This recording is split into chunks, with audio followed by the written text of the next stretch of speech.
நம்ம வீட்டு லஞ்ச்.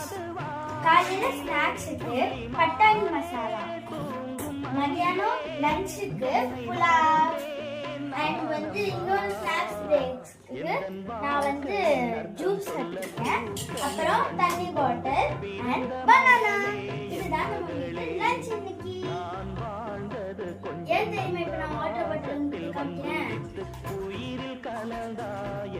பாருங்க. இதுல புழு புழுவா இருக்க மாதிரி இருக்கும், அது சியா சீட்ஸ். 2 வாட்டர் பாட்டில் இதுல தங்கச்சி பாட்டில். இந்த ரெசிபியோட ஃபுல் வீடியோ உங்களுக்கு வேணும்னா நம்ம சேனல்ல இன்னைக்கு ஈவினிங் 6 o'clock போஸ்ட் பண்ணுவாங்க, மறக்காம பாருங்க. பாய்.